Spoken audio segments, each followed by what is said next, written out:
Bienvenue sur Africa 24 dans cette nouvelle édition du 12-15. Voici les titres de l'actualité. La CPI fixe de nouvelles règles pour le procès Gbagbo à La Haye.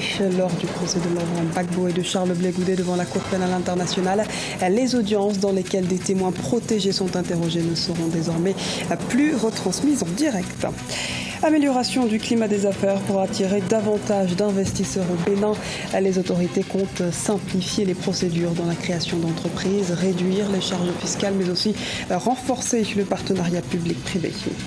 La Fédération camerounaise de volleyball entend dynamiser le volleyball féminin. Un programme va être initié courant octobre 2016 afin de notamment permettre l'accélération de la formation des jeunes joueuses. Mais d'abord, remaniement ministériel au Mali. La composition du nouveau gouvernement malien a été annoncée ce jeudi 7 juillet. L'équipe dirigée par le même Premier ministre Modibo Keïta est composée de 34 ministres. On note notamment l'entrée d'une membre de la coordination des mouvements de l'Azawad. Nina Wallet Intalou détient désormais le portefeuille de l'artisanat et du tourisme. Elle occupait le poste de vice-présidente de la commission justice, vérité et réconciliation avant sa nomination. Procès Gbagbo Blé Goudé. Les juges de la Cour pénale internationale veulent mettre un terme à la fuite d'informations sur l'identité de certains témoins.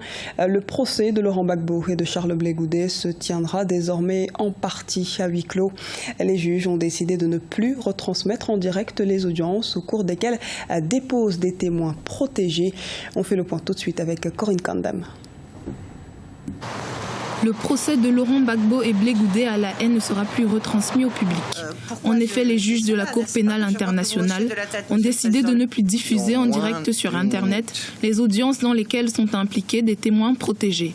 Objectif : assurer la protection des témoins. Ils souhaitent réduire, à défaut d'arrêter, les éventuelles pressions qui pourraient peser sur eux et altérer d'une manière ou d'une autre leur témoignage. La Cour pénale internationale est une juridiction reconnue par les États qui sont partis au statut de Rome et donc elle a le pouvoir de décider ce qui peut, d'une manière ou d'une autre, l'amener à rendre une bonne justice. Nous savons tous très bien que c'est un procès très sensible et il est quand même très important que toutes les personnes intervenant en tant que témoins soient protégées. Sinon, il peut y avoir des représailles après. S'il est avéré que faisant diffuser le procès sur Internet, ça peut créer des problèmes pour les témoins, ça peut susciter des hantises et autres, je trouve quand même judicieux que l'on puisse prendre les mesures nécessaires pour corriger le tir. Si cette mesure est louable pour certains observateurs, pour d'autres, elle n'a pas lieu d'être. Et pour cause, elle favoriserait le sentiment de méfiance qui existe déjà à l'encontre de la CPI. Ce type de décision-là tend à contribuer à créer le climat de suspicion qui prévalait depuis l'ouverture du procès. Là. Et donc, généralement, c'est des probabilités sur lesquelles les individus s'appuient pour démasquer les témoins qui sont sous protection de la Cour pénale internationale. Il n'y a pas de formalité en tant que telle qui permette de dire que l'identité des témoins qui est divulguée sur Internet est réelle. Donc au jour d'aujourd'hui, il faut que la CPI arrête de contribuer elle-même à créer ce climat de suspicion dans un procès où les Ivoiriens ont soif de vérité. Après de nombreuses années de guerre et de trahison, les Ivoiriens ont le droit de savoir ce qui s'est passé dans leur pays. On est en train de cacher aux Ivoiriens une partie très importante de leur histoire. Dès le début du procès, le 28 janvier 2016, l'identité des témoins faisait déjà l'objet de nombreuses spéculations. Sur les 13 témoins entendus en 6 mois, seuls 4 ont déposé publiquement. Les autres ont bénéficié de mesures de protection décidées par la Cour. Déposition sous pseudonyme, partie d'audition à huis clos, voix et visage brouillés. Dans moins d'une minute. Les entreprises et agents économiques béninois attendent des réponses à même d'améliorer le climat des affaires au Bénin. Les réformes entamées sont jugées insuffisantes. Un projet de loi sur le partenariat public-privé est toujours sur la table des parlementaires. Reportage de Lefti Ounou, notre correspondant au Bénin. Commentaire Oumou Kalsoumba.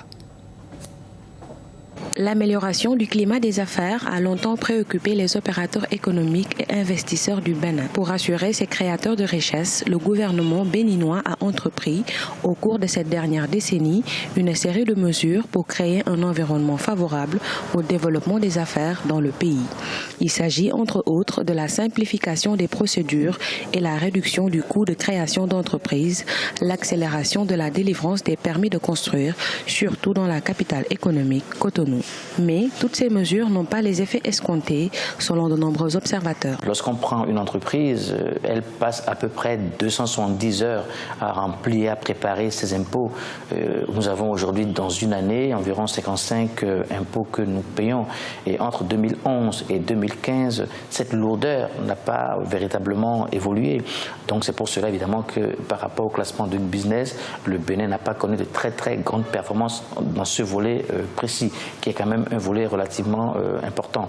Il faut noter aussi que le fait que nous n'ayons pas véritablement finalisé le projet d'obtention d'un tribunal de commerce alourdit les litiges au tribunal. Au Bénin, il n'existe pas un cadre formel de discussion entre les autorités et les opérateurs économiques. Un projet de loi sur le partenariat public-privé est toujours en attente sur la table des parlementaires. Mais la facilitation des souscriptions au marché public est effective. Le partenariat public-privé doit être dépolitisé. Si quelqu'un sait faire quelque chose, il a les moyens, donne la priorité aux Béninois. Premièrement, investisseurs béninois en tête. Si on n'en a pas, d'autres peuvent arriver. Et les autres, c'est quoi? La sous-région d'abord. Et la sous-région en tête, c'est le Nigeria. Le Nigeria, le Niger en tête, parce que le Nigeria, nous avons un sort en commun. Le Bénin n'a pas assez de marché. Le Nigeria est notre prolongement. Vous voyez, 200 millions d'habitants. Le Bénin, c'est 10 millions d'habitants. Vous voyez, il faut donc donner une priorité à cette relation. Les réformes entamées par le Bénin pour améliorer le climat des affaires sont à saluer selon les acteurs. Cependant, elles sont jugées insuffisantes pour amorcer un véritable développement dans le pays. Quant aux investisseurs locaux, ils plaident pour une exploration par le nouveau gouvernement des nouvelles pistes de réforme, notamment un allègement fiscal. La difficulté du secteur minier en République démocratique du Congo. La Chambre nationale des mines a récemment indiqué que le secteur a perdu quelques 3 000 emplois directs et 10 000 autres postes ont été supprimés chez des sous-traitants du fait de la mauvaise santé des cours des matières premières. Une conjoncture qui fragilise les acteurs artisanaux, comme l'explique Mariam Adramé.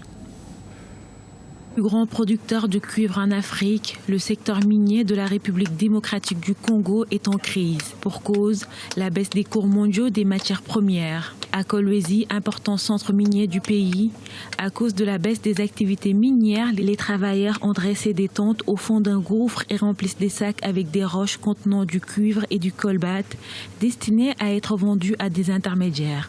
Nous allons au marché avec un sac fini. Un sac produit fait 150, 160 kilos, mais quand on va chez les Chinois, ça fait 70 kilos. 60 kilos. Où avez-vous déjà entendu un sac cousu faire 60 kilos ? Même si le gouvernement a revu à la baisse en 2015 son estimation de croissance à 7,7% au lieu de 10% en raison de la baisse du cours des métaux. Il prévoit un rebondissement à 9% de la croissance cette année, tandis que le FMI, Fonds monétaire international, prévoit 7% de croissance, une augmentation très peu perceptible sur le terrain. Énormément de discours sur les richesses, mais en réalité les gens vivent dans la pauvreté. Alors on se demande si ceux qui bénéficient de toutes ces affaires aiment le site d'où ils tirent ses profits. Nous nous rendons compte que l'argent sort pour d'autres provinces, pour d'autres pays, pour d'autres continents. Ce n'est pas juste.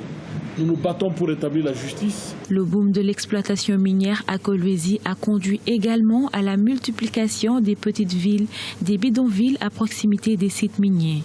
Ici, les vendeurs se plaignent de la baisse de l'activité minière et beaucoup craignent pour leur avenir. À travers toute l'étendue de la ville, il y a un changement. Il n'y a pas vraiment d'engouement.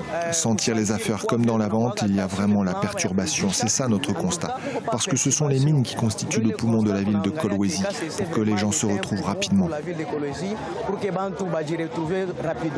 Depuis le début de la crise, 3 000 employés et 10 000 sous-traitants sont au chômage selon la Chambre des mines du pays. Si rien n'est fait, les analystes prévoient une autre crise à cause de l'instabilité politique du pays. La Fédération camerounaise de volleyball entend donner un coup de pouce au volleyball féminin. Un nouveau programme s'apprête à être lancé en octobre 2016. Le projet ambitionne d'accélérer la formation des adolescentes évoluant dans cette discipline. Un reportage de Viviane Baoken, correspondante au Cameroun. La Fédération camerounaise de volleyball a lancé le projet Vie de volley, qui consiste à accélérer la formation des jeunes filles âgées de 13 à 16 ans. L'initiative est doublée d'une assistance académique et professionnelle pour les jeunes joueuses. L'idée de la mise en place de ce projet a été impulsée par le nouveau record africain où l'équipe nationale féminine du Cameroun est en tête du peloton, d'où la nécessité de préparer en urgence une relève de qualité dans le court terme. Et nous avons pensé à la fédération qu'il était temps de préparer cette relève-là. Et l'idée est que on trouve des filles d'une certaine morphologie, notamment 1,85 m, âgées entre 13 et 16 ans, qui ont le potentiel à 18 ans de faire 1,90 m ou 2 m pour répondre aux normes actuelles des compétiteurs internationaux de volleyball.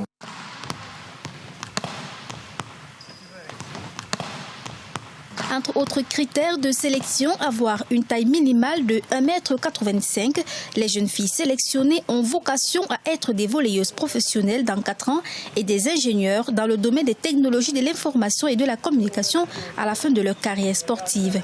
C'est une sorte d'alternative au système de sport-études parce que dans notre système scolaire ne permettant pas de l'espace pour ce genre de facilité, nous avons pensé qu'il était souhaitable que les enfants puissent suivre une formation qui pourra leur être utile à la fin de leur carrière sportive. C'est pour cela que nous les prenons si jeunes, c'est pour cela que nous veillons à les scolariser, de sorte que au soir de leur carrière sportive, qu'elles ne trouvent aucun mal à pouvoir se reconvertir.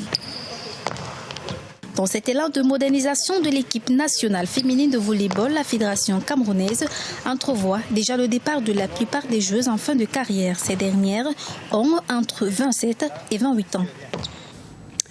L'Angola, le Sénégal et la Tunisie n'ont pas réussi à se qualifier pour les Jeux Olympiques 2016. Les Nigérians, vainqueurs de l'Afrobasket 2015, seront les seuls à représenter le continent du 6 au 21 août à Rio, au tournoi masculin de basketball. Pour le Sénégal, l'équipe a été battue par le Canada et la Turquie. Les Tunisiens, eux, se sont inclinés contre l'Italie et la Croatie. L'Angola, vice-champion d'Afrique, a perdu face à l'équipe de Porto Rico et de la Serbie.